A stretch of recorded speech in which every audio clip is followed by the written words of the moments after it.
Mama Starr here. This is video number 2. um, are you a people pleaser, or are you a recovering people pleaser?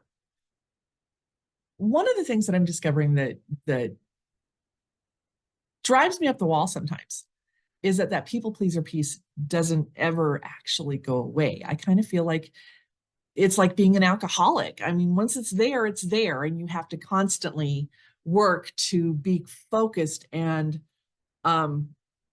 aware of the habits that you fall into. I work with a lot of people pleasers. I work with people who struggle to find their own identity and figure out where they end and others begin. I grew up in an entirely chaotic, I mean chaotic family.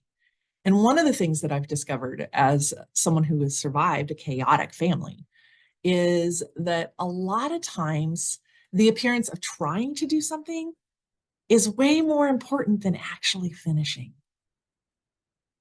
And I think about that. It's weird. It's bizarre. And yet when I said that to my group, my mystics group, they're my Patreon group. When I said that to them, they were like, "Oh crap." Because yeah, it's weird. But it's really true that we spin our wheels and we spin our wheels and we spin our wheels and we don't understand how we can't gain traction. And so part of what I do is I help you figure out how to gain that traction. I help you to figure out how to get off that cycle and try something different.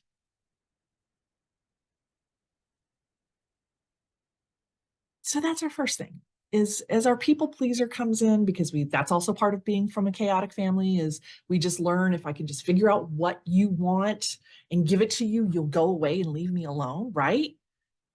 Well, I've always said that right there, that's intuition. And people pleasers are adept at intuition. And so what I do is I help you figure out the intuitive part of you, because it's there and you know what to do. But I help you tap into that piece and let go of the people pleasing and let go of the sacrificing yourself to help others, because love isn't sacrifice. It's not. And so if you find yourself exhausted at the end of the day from trying to help others and trying to get people to move along, I am here to help you go, there is a place where I can put limits. There is a place where I can say, no, thank you, and be okay with it. I don't have to constantly try to make things better for other people. I need to learn to make things better for me.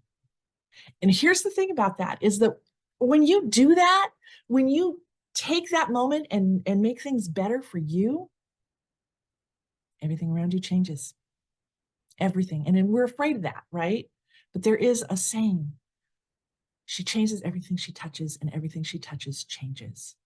And so by changing your inner landscape, you are then helping others to change theirs, because you're learning to set boundaries. You're learning to not enable people, but to truly help them when they need help.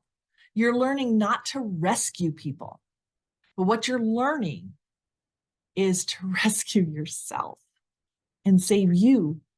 Put on that oxygen mask first. And then if it feels right and good, you help other people. So yeah, that's what I do. Those are the courses I teach. So in the next video, we're going to talk about the courses. But just know, hanging out with me, that's what happens. That's what you get.